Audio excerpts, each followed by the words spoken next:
Welcome to BC study circle. పోటీ పరీక్షల సన్నద్ధంలో భాగంగా ఈరోజు మరొక 3 ముఖ్యమైనటువంటి కాన్సెప్ట్ని చూడబోతున్నాం. Dual task training, reflective thinking, reverse engineering questions.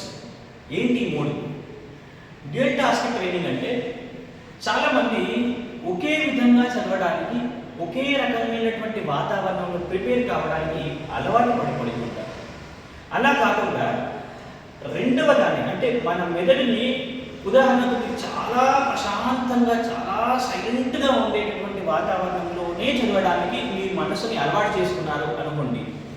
రేపు ఎగ్జామినేషన్ హాల్లోకి వెళ్ళిన తర్వాత మనము నియంత్రణ చేయలేనటువంటి సౌండ్స్ ఏవైనా బయటకు వచ్చినప్పుడు, అంటే పక్కన ఏదైనా ఫంక్షన్ హాల్ ఉండడము అట్లాంటివి జరిగిందనుకోండి, అప్పుడు మీరు ఏం చేయగలుగుతారు? ఫ్యాన్ ఏదో వేగంగా తిరుగుతూ సౌండ్ వస్తూ మనకు శబ్దం చేస్తూ తిరిగింది క్లాస్ రూమ్లో అంటే అది ఆఫ్ చేయగలుగుతాం. కానీ పక్కన ఏదో ఫంక్షన్ హాల్ ఉంది అంటే కూడా అది కంట్రోల్ చేయలేని పరిస్థితి ఏర్పడినప్పుడు అప్పుడు మీరు ఫోకస్ చేయలేరు.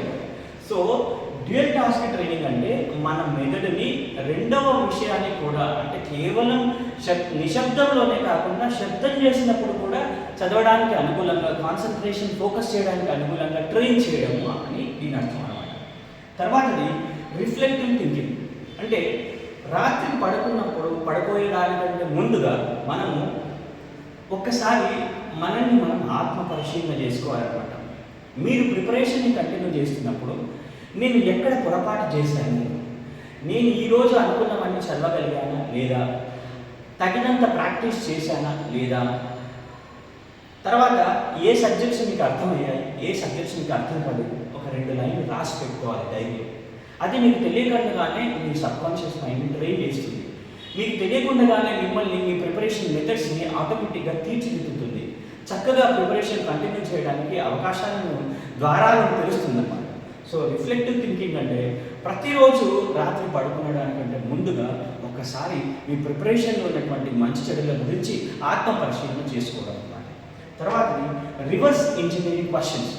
రివర్స్ ఇంజనీరింగ్ క్వశ్చన్స్ అంటే సహజంగా మనం ఏం చేస్తాం, ఒక సబ్జెక్ట్ని చదివిన తర్వాత అందులో ఆ చాప్టర్లో కానీ లేదా జనరల్గా ప్రాక్టీస్ క్వశ్చన్స్ కానీ ప్రాక్టీస్ చేస్తాం. ఇక్కడ మనం ఏం చేయాలి అంటే ఒక చాప్టర్ చదివినప్పుడు క్వశ్చన్ చూడకుండా దీన్ని మనం ఏ విధంగా క్వశ్చన్ లాగా ఫ్రేమ్ చేయవచ్చు. ఒక చాప్టర్ చదివిన తర్వాత క్వశ్చన్ చూడండి, మ్యాచ్ ద ఫాలోయింగ్ కావచ్చు, దీనిలో ఏది అవుతుంది ఏది కాదు అంటే ఆడ్ మ్యాన్ అవుట్ కావచ్చు, అన్నీ సరి అయినవి లేదా సరికానిది.